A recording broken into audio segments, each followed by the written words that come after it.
Partnership ads থেকে আপনারা কিভাবে স্পন্সরশিপ পাবেন। আপনার অনেক ফলোয়ার্স আছে, অনেক ভিউজ আসছে, তার মানে এই নয় আপনি স্পন্সরশিপ পাবেন। আবার একই রকম ভাবে আপনার ফলোয়ার্স কম, ভিউজও কম আসছে, তার মানে এইটাও নয় যে আপনি স্পন্সরশিপ পাবেন না। এই বিষয়টা কিন্তু দুটো জিনিসের উপরে নির্ভর করবে। আপনি স্পন্সরশিপ পাবেন কি পাবেন না, দুটো বিষয় আপনাকে মেনে চলতে হবে। ফলোয়ার্স আর ভিউজের উপরে কিন্তু শুধুমাত্র ডিপেন্ড এটা করবে না। তো চলুন আজকের এই ভিডিওতে কোন দুটো বিষয় আপনাকে মেনে চলতে হবে। আপনার ফলোয়ার্স বা ভিউজ যাই থাকুক না কেন, আপনাকে এই দুটো বিষয় অবশ্যই মানতে হবে, তাহলে আপনি স্পন্সরশিপ পাবেন এবং অনেক অনেক টাকা ইনকাম করতে পারবেন এই স্পন্সরশিপের মাধ্যমে। দেখুন বিষয়টা কি, দুটো বিষয়ের মধ্যে প্রথমটা যদি আমি বলি, সেটা হচ্ছে মিক্স কন্টেন্ট।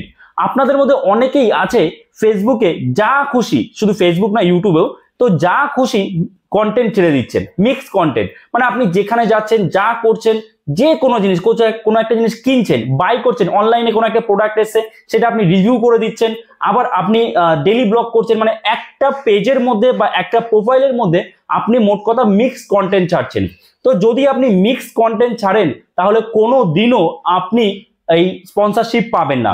সেখানে আপনার যদি ভিউজ অনেক থাকে, যদি আপনার ফলোয়ার্স অনেক হয়, তবু আপনি কিন্তু স্পন্সরশিপ পাবেন না। কেন পাবেন না? যখন কোনো কোম্পানি আপনাকে স্পন্সরশিপ দেবে, তখন কি সেই কোম্পানি চাইবে তার যে প্রোডাক্ট রয়েছে সেই প্রোডাক্ট যেন আপনার মাধ্যমে বিক্রি হয় বা সে সেল করতে পারে, তার একটা প্রফিট হয়। এমনি এমনি তাকে আপনাকে সে স্পন্সরশিপ দেবে না। এবার আপনার যখন মিক্স কন্টেন্ট রয়েছে, অর্থাৎ এই যে মিক্স কন্টেন্ট, এই মিক্স কন্টেন্টের মধ্যে কিন্তু মিক্স অডিয়েন্স রয়েছে। সব মানুষের কিন্তু সব বিষয়ের উপরে ইন্টারেস্ট থাকে না। কারোর কারোর বিউটি প্রোডাক্টের উপরে ইন্টারেস্ট থাকে, কারোর কারোর বাইকের যে প্রোডাক্ট থাকে, বাইকের যে সরঞ্জাম থাকে তার উপর ইন্টারেস্ট থাকে, আবার কারোর কারোর সফটওয়্যারের উপর ইন্টারেস্ট থাকে, কারোর ভিডিও গেমের উপর ইন্টারেস্ট থাকে। বিভিন্ন বিষয়ের উপরে কিন্তু মানুষের ইন্টারেস্ট রয়েছে। এইবার আপনি সবকিছু ছাড়ছেন, অর্থাৎ আপনার ফলোয়ার্স রয়েছে অনেক, ভিউজও আসছে, কিন্তু তার মানে এই নয় আপনি স্পন্সরশিপ পাবেন। কারণ সেখানে যে কোম্পানি রয়েছে যে আপনাকে স্পন্সরশিপের জন্য অফার করবে, সে কিন্তু বুঝতেই পারবে যে আপনার যে ফলোয়ার্স, কতগুলো ফলোয়ার্স তার যে প্রোডাক্ট সেটা কিনতে পারে, কতগুলো ফলোয়ার্স আছে যেগুলো আপনার প্রোডাক্ট কিনবে। কারণ এখানে তো আপনার যে ফলোয়ার্স গুলো রয়েছে সব মিক্স, কাজেই সে কখনোই, সেই কোম্পানি কখনোই আপনাকে স্পন্সরশিপ দেবে না। বোঝা গেল? আপনাকে একটা নির্দিষ্ট ক্যাটাগরি, একদম যখন আপনি ডেলি ব্লগ করছেন, আপনি সেই পেজে ডেলি ব্লগই দিন, এবং যখন আপনি এডুকেশনাল ভিডিও বানাচ্ছেন সেখানে এডুকেশনাল ভিডিওই ছাড়ুন, কিংবা যখন আপনি টেক রিলেটেড ভিডিও আপলোড করছেন টেক ভিডিও ছাড়ুন, কিংবা আপনি ধরুন কাউকে কোনো কিছু শেখাচ্ছেন, কেউ ডান্স শেখায়, কেউ বিউটি প্রোডাক্ট রিলেটেড ভিডিও বানায়, তো তারা কিন্তু সেই সেম একই ক্যাটাগরিতে বানাতে হবে। ধরুন আপনি বিউটি প্রোডাক্ট রিলেটেড ভিডিও বানান, আপনি বলেন যে এই ক্রিমটা মাখলে এই কাজ হবে, ওই কাজ হবে, তখন কি হবে? তখন বিউটি প্রোডাক্টের যে কোম্পানিগুলো আছে তখন কিন্তু সে আপনাকে স্পন্সরশিপ দেবে। সেখানে আপনার ফলোয়ার যাই থাকুক না কেন, সে বুঝবে যে এইখানে যে ফলোয়ার্স গুলো রয়েছে, এই ফলোয়ার্স গুলোর কিন্তু প্রায় প্রত্যেকেই বিউটি প্রোডাক্টের ওপর ইন্টারেস্টেড। তো আমরা যদি কোনো প্রোডাক্ট এই পেজের মাধ্যমে স্পন্সর করি, তাহলে আমাদের প্রোডাক্ট সেল হতে পারে, হওয়ার সম্ভাবনা অনেক বেশি রয়েছে। তো তখন সেই কোম্পানি কিন্তু আপনাকে স্পন্সরশিপ দেবে। অর্থাৎ শুধুমাত্র ভিউজ বা ফলোয়ার্স নয়, মেন বিষয় হচ্ছে যদি আপনার কন্টেন্ট, আপনার যদি মিক্স কন্টেন্ট হয়, কখনো আপনি স্পন্সরশিপ পাবেন না। কন্টেন্ট যে কোনো একটা ক্যাটাগরিকে আপনাকে ছাড়তে হবে। অনেকেই কমেন্টস করছে যে অনেক ফলোয়ার্স লাগবে, ফলোয়ার্স কম থাকলে কখনোই এই যে পার্টনারশিপ অ্যাডস তার মাধ্যমে ইনকাম করা যাবে না। এটা কিন্তু একদম ভুল ধারণা। আপনাকে একটা ফেস ভ্যালু তৈরি করতে হবে। প্রথমত যেটা বললাম সেটা হচ্ছে মিক্স ক্যাটাগরি দেওয়াই যাবে না, মানে মিক্স কন্টেন্ট শেয়ার করবেন না, যে কোনো একটা ক্যাটাগরিতে কন্টেন্ট আপলোড করুন, এটা গেল। দ্বিতীয় যেটা আপনাকে মেনে চলতে হবে সেটা হচ্ছে আপনার একটা ফেস ভ্যালু বানাতে হবে। এবার ফেস ভ্যালু কি? দেখুন আপনি ধরুন যে কোনো ভিডিও বানাচ্ছেন, আপনি ফানি ভিডিও বানাচ্ছেন, ঠিক আছে, ফানি ভিডিও বানালেও সেই ফানি ভিডিওর জন্য একটা মিনিং থাকে। মিনিংলেস ফানি ভিডিও বানালে কিন্তু সেখানে স্পন্সরশিপ পাবেন না। আপনি ফানি ভিডিও বানাচ্ছেন, সেখানে অবশ্যই স্পন্সরশিপ পাবেন, কিন্তু সেখানে একটা মিনিং থাকতে হবে। মানে উল্টো পাল্টা আপনারা নিশ্চয়ই সকলেই জানেন, যা খুশি যে যেখানে যাচ্ছে সে সবাই ভাবছে ফানি ভিডিও বানাবো, আদতে সেই ভিডিও দেখে আমাদের মোটেই ভালো লাগছে না, আমরা হাসছি না। তো আপনি ভাবছেন যে আমার এই কন্টেন্টটা খুব ফানি হচ্ছে, কিন্তু আপনাকে সেই কন্টেন্টে মানাচ্ছে না। আপনি খুঁজে বের করুন আপনার মধ্যে কোন যে দক্ষতা রয়েছে, আপনার মধ্যে কোন স্কিল রয়েছে, সেই রিলেটেড ভিডিও বানান। তাহলে কিন্তু আপনি সেই রিলেটেড ভিডিও বানালে সেই ভিডিওটা আপনি ভালো করে বানাতে পারবেন, আপনার মধ্যে যে বেস্ট রয়েছে 100% আপনি দিতে পারবেন। আর তখনই কন্টেন্টের কোয়ালিটি বাড়বে, আর কন্টেন্টের কোয়ালিটি বাড়লে আপনার ফেস ভ্যালুও কিন্তু বাড়বে।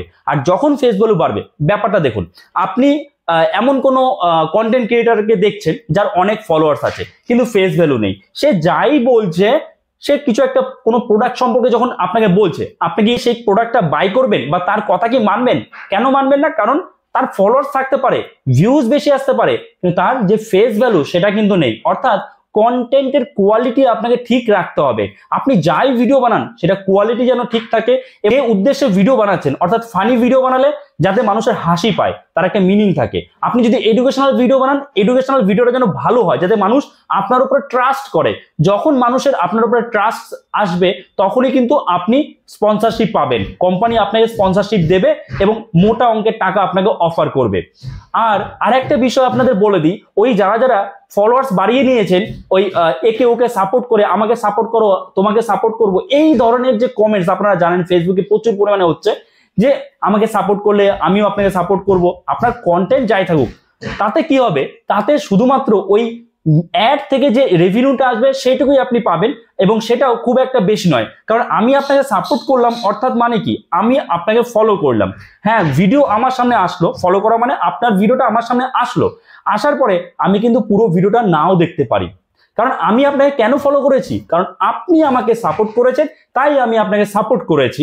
কিন্তু আমি আপনার কন্টেন্ট দেখে সাপোর্ট করিনি। তো কন্টেন্ট যখন আমি আপনার পুরোটা দেখছি না, জাস্ট কোনো রকম একটা লাইক দিয়ে বেরিয়ে যাচ্ছি, একটা কমেন্টস করে বেরিয়ে যাচ্ছি, সেই কন্টেন্টে কিন্তু ভিউজও কম আসবে, এঙ্গেজমেন্ট কম আসবে, যে কারণে আপনার পরবর্তীতে আর ফলোয়ার্স বাড়বে না, আর ভিউজও আসবে না। মানে একদিকে দেখছেন প্রচুর ফলোয়ার্স কিন্তু ভিউজ কম, প্রচুর ফলোয়ার্স আছে কিন্তু ভিউজ কম, তো সেক্ষেত্রেও কিন্তু আপনি স্পন্সরশিপ পাবেন না। এই পার্টনারশিপ অ্যাডসটা কিন্তু খুবই ভালো একটা টুল। অ্যাড রেভিনিউয়ের থেকে আপনারা 5-6 গুণ বেশি ইনকাম করতে পারবেন যদি আপনার কন্টেন্টের কোয়ালিটি ঠিক থাকে। আশা করি আপনারা বুঝতে পেরেছেন। তো এই ব্যাপারে যদি এরপরও আপনার কোনো কনফিউশন থাকে, আপনি কমেন্টস করতে পারেন, আমি নিশ্চয়ই তার রিপ্লাই দেবো।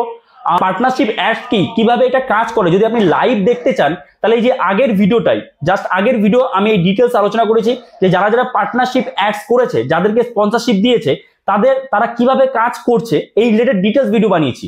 আই বাটনের লিঙ্ক আছে, আমি ডেসক্রিপশনে লিঙ্ক দিয়ে দিয়েছি, অথবা এর আগের ভিডিওটাতে আপনারা ডিটেলস পেয়ে যাবেন। অবশ্যই দেখে নেবেন যদি কোনো কনফিউশন থাকে।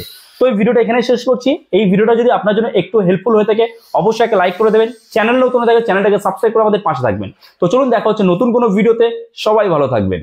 আচ্ছা, আর একটা বিষয় আপনাদের জানাতে চাই যে আমাদের কিন্তু আরও একটা চ্যানেল রয়েছে, দীপুদার টেক। এখানে আমি কম্পিউটার রিলেটেড ভিডিও আপলোড করি, বেসিক কম্পিউটার, তারপরে কম্পিউটারের বিভিন্ন টিপস অ্যান্ড ট্রিক্স নিয়ে ভিডিও এখানে আপলোড করে থাকি। তো আপনারা যদি চান এই চ্যানেলটা অবশ্যই সাবস্ক্রাইব করে রাখতে পারেন, ডেসক্রিপশনে লিঙ্ক দেওয়া আছে।